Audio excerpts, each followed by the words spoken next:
Laura. Hello. How are you? Hey. I'm good. Thank you so much for being here with us today. I really appreciate it. Happy to be here. Thanks for having me. Yeah, no problem. Before we start, I did more of a formal introduction on the blog post, so people can look into that if they really want. But I was hoping you could do like a 10, 15-second little elevator pitch on who you are and the kind of things you're into. All right. Hi, guys. My name is Laura Bruner. I run or write over at Radical Roots. It's myradicalroots.com. I've got a background in education, but actually my focus as of late has been kind of a combination of CrossFit and I'm a certified nutrition consultant. So I have my blog posts, recipes and whatnot, kind of a holistic approach though. So I also focus on fitness and movement and stress and stress relief and play. And then also on nutrient density and eating to not just fuel, but also to heal and for kind of to be happy and healthy in the long run. So that's where I'm at now. I worked on the CrossFit level 1 staff. So those of you who know much about CrossFit know that I traveled pretty much every weekend running seminars, training trainers to become trainers. And now I've taken kind of a behind the scenes role. So I work in the certifications team and work on my blog and just kind of loving life. So that's me. That's awesome. Well, Yeah. we're so glad that you can be here with us today to talk about this. So what we're talking about today is the link between strenuous exercise and chronic health problems, both of which you know obviously a whole lot about. So let's dig into that. Right. Let's start with you. When we spoke before, you told me about the fact that you had adrenal health problems for a long time previously, but you've also done a lot of CrossFit, and obviously, as anyone who knows about CrossFit, is really, really hard exercise for the most part. Can you talk a little bit more about your experience and how that relates to what you recommend for people?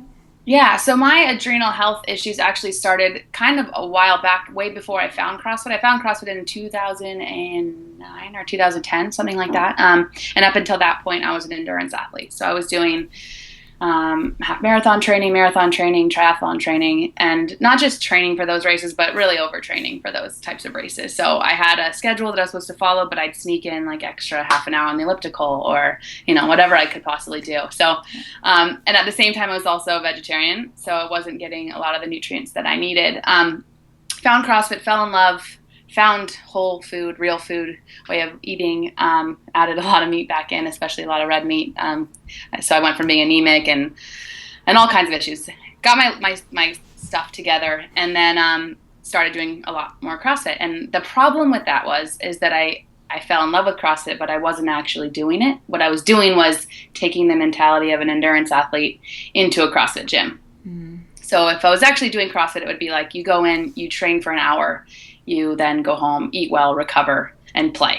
But what I was doing was spending, the 3 hours I would spend doing swimming, riding, and running, I was taking into the gym. So I would lift, and then I would do a Metcon, and then I would maybe rest, and then later on I'd do another Metcon, and maybe I'd go to the track. So it was problematic, clearly, and that kind of spiraled me into some obvious adrenal issues, and I didn't know much about adrenal fatigue or what that was back then. And when I did start to find out more, it was kind of too late. So I've been spending the past about year and a half trying to get my health back on track.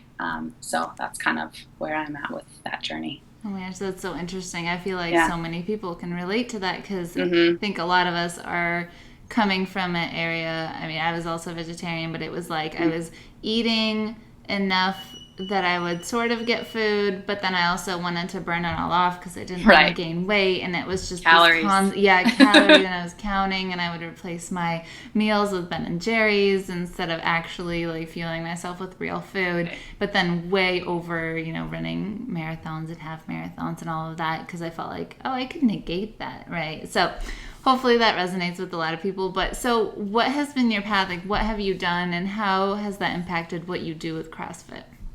Yeah. So for me, it's been. I look back now, and I'm actually grateful for everything that's gone on because if it hadn't gone on, then I wouldn't know what I know now, and I wouldn't be able to help other people, and I obviously wouldn't be as healthy as I am. So basically, I had just elevated cortisol, and it wasn't. It's interesting because there's so many symptoms of adrenal fatigue, and so for me, I've always been so, I don't know if it was like mind over matter, but I never got the lethargy. Like it wasn't like the afternoon I needed some sugar. It was in the afternoon I needed more exercise. So I guess my way of like keeping myself at an elevated energy level all day was to constantly be just like craving those endorphins. And so it'd be just working out. And, I wasn't really having trouble sleeping, but that's probably because I was working out so much. But the biggest indicator for me was that I didn't have a period. And so all through college, I was on the pill, and I was on a low dose. So my hormones were just whacked because I was on a low estrogen, a low dose hormone, and I lost my period. And the doctors, of course, were like, "What's normal?" And I think back now, and it makes my blood boil. But so I went off that 3 years ago. Period never came back, and so that was, one of the biggest indicators of health is a healthy menstrual cycle. So I knew something was going on.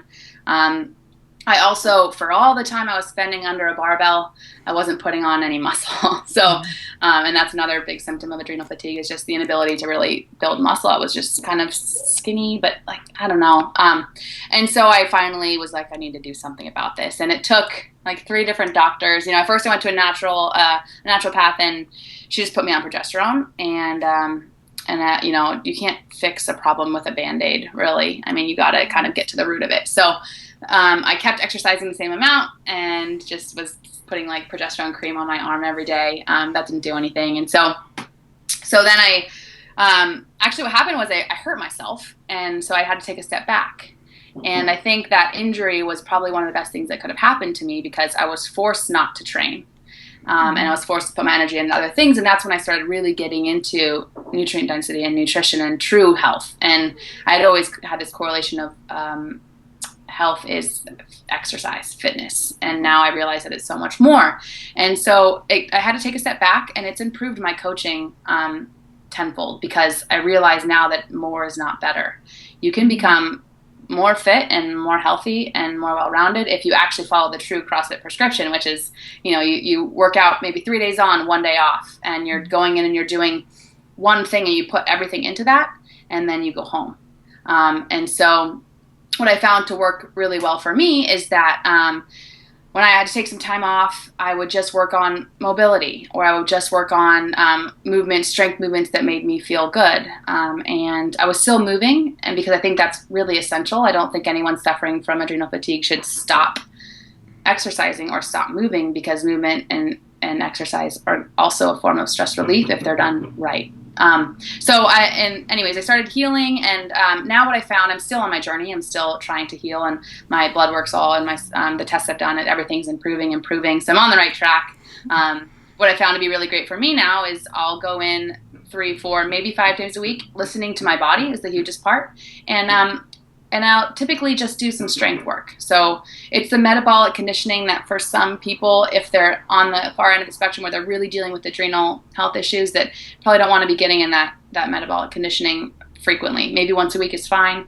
But again, it's a matter of listening to your body. And CrossFit is, it's the beauty of it is that it's all multifaceted. So you can go in, and maybe it's just a day where you're feeling kind of exhausted. Maybe just get some lightweight on the bar and do some squats or do some deadlifts. You don't need to be, in order to get a benefit out of CrossFit, you do not need to be, or out of exercise in general, you don't need to be laying on the ground afterwards, dripping in sweat, and unable to breathe. That's not the point, So the point is to build your fitness so that you can enjoy the rest of your life, the other aspects of your life. So to become stronger so that you can chase your kid around and maybe pick a child up, or lift your suitcase up into the bin when you're getting on an airplane. So the point of exercise should be and this is the biggest change of mindset that I had, is that fitness and exercise should help. The purpose is to help us enjoy the rest of our lives, not to get a 6-pack or to look a certain way, because the reality is that everyone is going to look the way they're going to look, and health comes first. So Diana Rogers has a cool shirt that's like, sustainability is greater than a 6-pack or abs. And so is health. I mean, abs are not an indicator of health. There's many more important ones, like your major health markers. Do you have a period? I mean, can you fall asleep at night? Are you waking up feeling refreshed? Relationships are a better indicator of health than a 6-pack even. So, yeah. Oh, that's so interesting. I love that. I love that. That's such a good lesson for all of us, and a reminder. So let's say someone is, let me back up. So you're not necessarily saying if you have adrenal fatigue, you shouldn't do CrossFit. Because I think Right. that is the standard kind of prescription that people get. Like, well, you should probably just not do anything. Right. Yeah. So that's not what you're saying. So if someone says, oh, I know I have adrenal fatigue, maybe I've been working out, maybe I haven't, but I want to go into a CrossFit gym, how would you recommend they approach the discussion? Who should they talk to? What kind of things should they expect in terms of response? Things like that. I think one of the biggest problems people have is they have this fear that they're going to go into a CrossFit gym and the coach is going to be like, okay, jump in, go. It's like 3, 2, 1, go. And they're going to be saying, like, I don't know what I'm doing. These people are working really hard. Everyone's a badass. You know, that's not the reality. You're going to go into a gym, and I can guarantee you, no matter what, there's going to be people fitter than you, and there are going to be people who are less fit than you, even on your first day. And that's one thing that I really try to help people understand. And the most important thing is it doesn't matter how fit anyone else is. You know, it matters that you are in there starting your journey. And if you are at a good gym, and there are lots of good gyms out there, the coaches are not going to push you too hard. The coaches are going to, the whole intensity thing, people kind of they ruminate on this word intensity, and they think I'm going to go into CrossFit and it's going to be insanely intense. And intensity is an important factor of CrossFit, but it's relative intensity. So it's how intense you want to push yourself to your level for that day. It's not even for let's say last week I deadlifted however much, 200 pounds, and then I go in today and I'm going to deadlift and I'm at 150 and I feel smoked. 150 is my max for the day, and that's fine. So it's day by day, it's week by week, it's wherever you are in that moment. And sometimes just getting in the door and moving, even if you're not really pushing yourself at all, it's like, it's what's going on up here. You've made the choice to go in and take care of yourself and do something for you. And so I think the biggest thing, the hurdle to get over, is that you're not going to be expected to be at any level when you walk in. You're going to be expected to just do your best for that day. And the beauty of it is you can be working out right next to somebody else who's maybe you're doing the exact same workout, but the weights are different. The reps are different. The time is different. They might go for 20 minutes, but the coach might scale you back to 15 and cut your weights in half and maybe even cut your reps down. And so there isn't an expectation walking in the door. And a common thing that you'll hear at most CrossFit gyms is leave your ego at the door. And that's really important because you're only there to improve your own self, and you can't be looking at everyone else. And that's a good kind of metaphor and motto to take into everyday life as well. So I think there's a lot to be gained from CrossFit. There's community of support. There's a relative kind of, everyone is kind of in the same mindset as far as understanding what's healthy. No one's going to push the standard American diet on you when you go into a CrossFit gym. So it is a holistic thing because the workouts are oftentimes play. I mean, it's fun. Sometimes you're going to be doing, cartwheels or things that we have, handstands or somersaults, stuff that you've never done since you were a kid. And it's all functional movement. It's the way our bodies are supposed to move. And what can push people over the edge to adrenal fatigue is just doing too much of it too fast, too quickly. So I don't think that CrossFit causes adrenal fatigue. I think mindset does, and like how, exercise can be a thing that pushes people over the edge if it's done in the wrong quantities at the wrong time. So it's just, that's kind of where I'm at there. Yeah, that's great. Have you found that people, the trainers at the CrossFit gym, will know what you're talking about if you say adrenal fatigue or even hormonal problems? It's coming on. It's coming more and more to. I would say if you walk into a gym and you tell the coach, like, listen, I'm suffering from some hormonal issues and some adrenal fatigue, and I need to take it easy. If the coach doesn't listen to you or acknowledge it, or if they tell you like you're full of it, then go somewhere else. There are CrossFit gyms. There are so many. I don't even know the number now. It's far over 10,000 gyms. And so, that's my biggest advice is they're not all created equal. You can say that about anything. Right. Yeah, and so, I'd say 80% of the time they will know what you're talking about. Or if they don't, they'll be open to learning, which is a great opportunity because you might be able to help someone else down the line by, shedding light for this coach. Cause a lot of a 20-something-year-old dude probably isn't going to have any idea what you're talking about, but he should be open because the point is to improve the lives of everyone at your gym. And so, he or she should be open to knowing. And actually the instances of coaches and trainers knowing now is growing pretty rapidly because people are overtraining, and because CrossFit's really fun. And so it's one of those things where it's kind of you want to keep going, you want to keep doing more because you want to. There's so many things that you've never done before that you can constantly improve upon every day, and so we as humans are just kind of competitive, and so it feeds into that. Especially, I'm very competitive, so that was kind of my problem. I actually was training at NorCal CrossFit, and I was a coach there. And for anyone who's familiar with CrossFit, Jason Khalipa is like a big name, and Miranda Oldred, these people where I was working out with them, and I was pretty fresh, and so I was like, well, I got to catch up.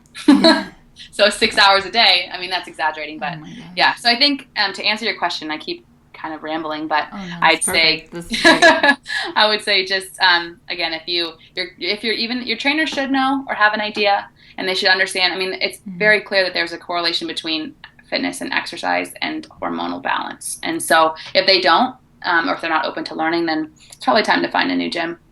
All right, perfect. And what if someone doesn't have access to a CrossFit gym? Let's say they're just trying to, figure it out at home. They're working on their adrenal fatigue. Maybe they have a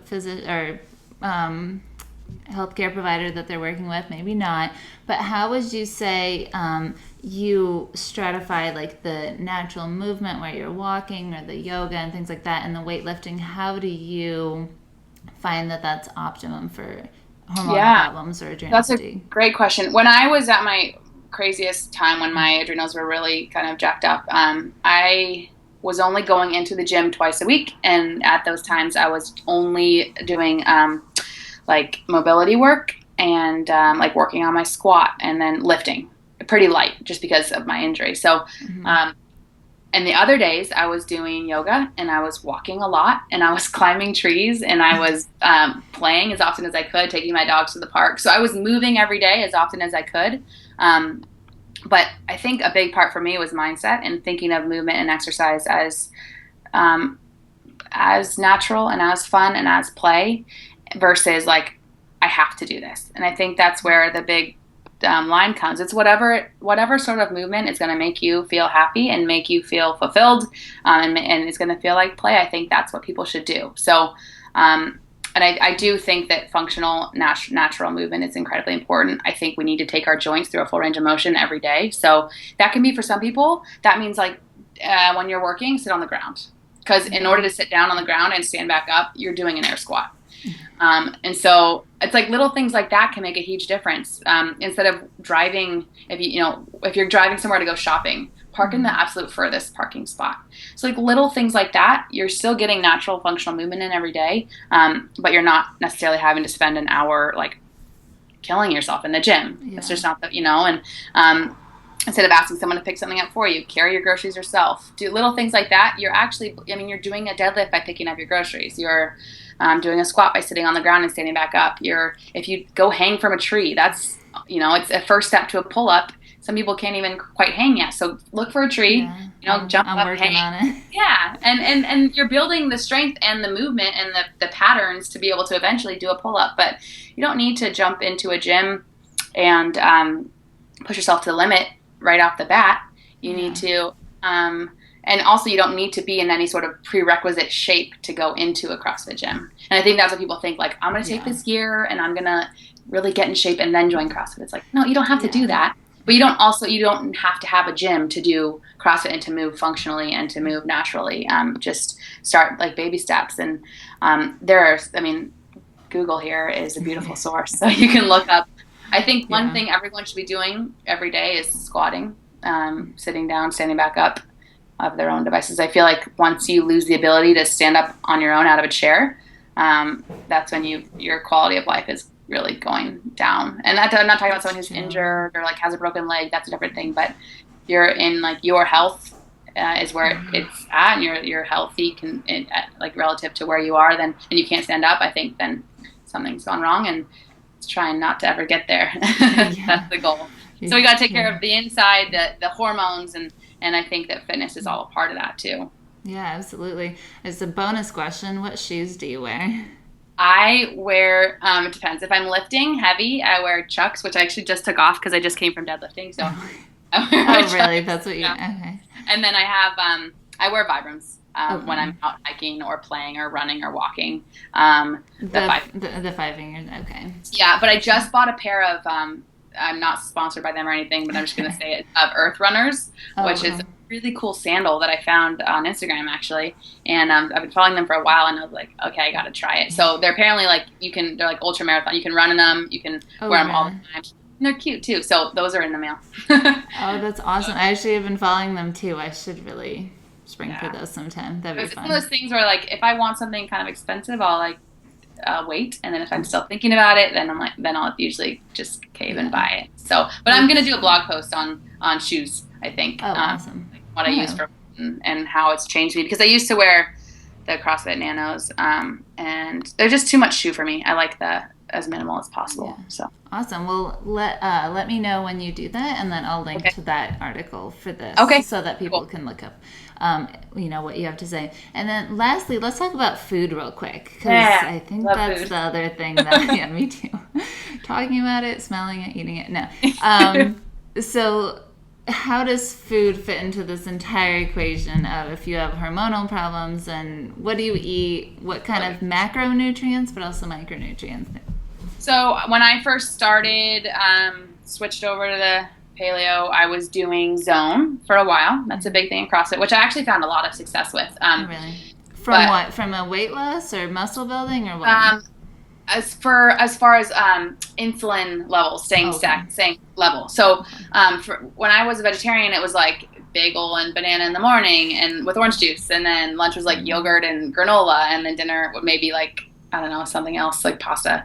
And so for me, I was carb. And so it was always, I thought it was being healthy. It was like always a whole grain bagel. But that makes it so much better. Exactly. So the zoning, I would never change. I did it for like probably a year and a half, actually, weighing and measuring. And what I appreciate about that is now that I have in my mind, it's always there. I know I can pretty much eyeball like 4 or 5 ounces of meat and whatnot, and I know how powerful it is to balance your hormones. But now I'm at this point, or your insulin. But now at this point, I can kind of do it without thinking about it.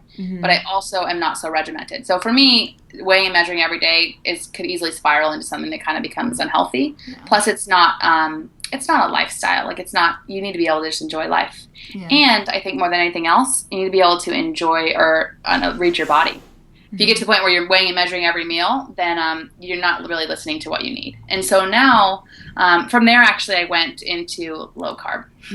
So I thought I started hearing a lot about intermittent fasting and fat fasting in the morning, and I started doing like the bulletproof thing. And since then, I've cut out all coffee, but I'm sure that wasn't helping anything. But even when I cut coffee, I was still just like have coconut butter in the morning and then go work out or whatever, and I would save my first meal till like noon or so. And I found one of the biggest things that helped me is adding in carbs in the morning. So now in the morning I make sure that I have carbs and a little bit of protein and fat. And my energy levels, now I can tell if I don't have carbohydrate in the morning for breakfast, I feel sluggish in the afternoon. I'm yawning and stuff, and I'm like, what's going on? And then, I didn't have a good breakfast. So it's made a huge deal for me, a huge change for me is having a good breakfast. And right now I go through phases. It was eggs and bacon and sweet potato for a while, and now I am okay with dairy, so I've been having either raw milk dairy or sheep's milk dairy with I'll like make some granola or like some paleo granola or just fruit and like a big dollop of nut butter, that kind of stuff. I always mix vital proteins in too. So that's been good. And then, and then I'll have like and it's pretty impressive the way that we're able, once you start to listen to your body, how easy it is to eat for health, because that's kind of a weird statement, but it gets easier when you learn to listen. Yeah. And so now, like for lunch, if I'm craving, if I feel like I need more carbs, I'll eat them. If I don't, maybe I won't. If I feel like a huge meal, where I used to be so regimented, like you have to eat this here, this now, this, same thing every day, same time every day. Now it's like, okay, I'm hungry now. What do I feel like? Really kind of get in tune and then eat what my body feels like it needs. And if I'm still hungry, I'll have a little bit more. So going from being regimented to eating for health and nutrients and like listening to my body has been really good, and adding some honey in is okay. And for me, like right now, having a little bit more sweet, not a bunch of sugar, because we know that can be really detrimental for adrenal fatigue, but I was so strict about not having carbs, so now I'm trying to like get them in little by little, and it's been really helpful. Oh, perfect. So I was in that boat where like I was scared of fruit. Oh yeah. It's the fructose, but it's been really great for me to add some fruit back in and sweet That's potatoes awesome. and yeah. Oh, perfect. Yeah. So is there a range of carbs that you shoot for every day, or is that not a thing I anymore? definitely always try to hit like very minimum would be like 100 Okay. grams. And then I don't typically limit in terms of like I don't count after that. I know what 100 looks like. I make sure I get that, and then if I feel like I need more, I'll have more. I feel like that's enough for the day. Then it also depends on how active I am. But I'll find sometimes like when I was traveling last week, and there was one day where just because of all the things that were going on, I didn't get enough food in. Yeah. And the next day I was inactive. I didn't train or anything. There was a lot of sitting because I was traveling again, and I was starving. So I found that even on days where I'm not working out or moving much, if I'm hungry, there's a reason. And so I'll eat. Hi, Katie. Sorry, that was Pixel. Okay.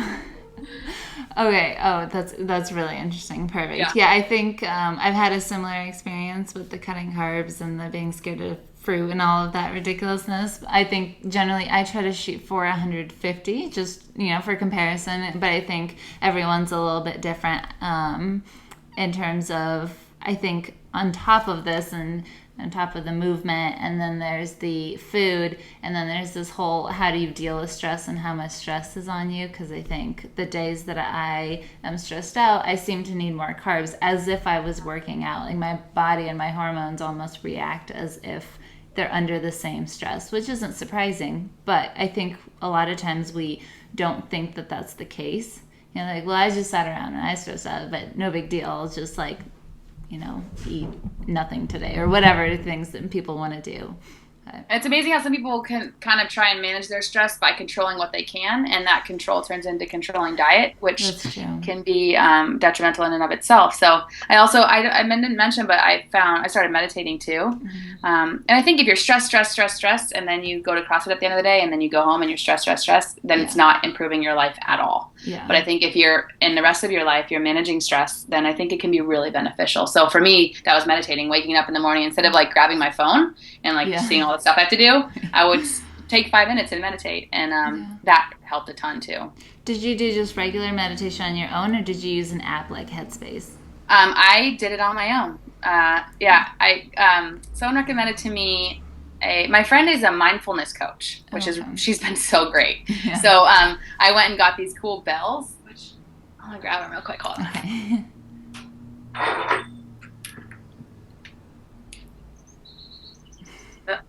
So these. Oh yeah. Oh my God. And then it can ding them. Oh my God. So what do you do? Like what's the deal? On top of everything else that I've been doing, I also taught high school English, and so so cool. Yeah, these girls are very stressed out all the time because it's a college prep school, a lot of pressure, and I was teaching honors. Mm-hmm. So every day, the first 5 minutes of class, we'd meditate. Oh, nice. So I take those bells, and that would be like the signal that we were starting, and then I would just every minute I would ding them, and I just had a little clock, and it was really cool. So things I focused on would like really as much as possible just being present. So what's going on right now? How am I feeling? Getting kind of in tune with my body. And that was just super helpful. It's like, and also just being grateful. So I would take time, like usually the first minute, and think of at least 5 things that I was really grateful for. Mm-hmm. And that helps a ton too. Because, even when things are at their crappiest, there's always going to be something that you can be grateful for. Yeah, and so absolutely. It's just like a switch in mindset of like, let's focus on the good versus the bad. Because it'd be overwhelming, especially if your hormones aren't in check. Everything that's overwhelming is even more overwhelming. It's true. It's the end of the world. Exactly. So just kind of learning to balance everything and some perspective. And I think the biggest thing for me was learning to understand that, or kind of trying to understand that this is not forever. Yeah. It's going to be okay, and things are going to get better. And I'm going to heal. Like the body is a damn resilient thing. Yeah, I know. So it'll heal. It wants you to be healthy. So it's just sometimes it just takes time, and it's so frustrating. But we'll all get there. And there's so many great resources out there to help too. So it's true. That's definitely true. Well, Lori, this has been perfect. Thank you so much for coming on. Let's wrap up and tell people again where they can find you, how they can connect with you.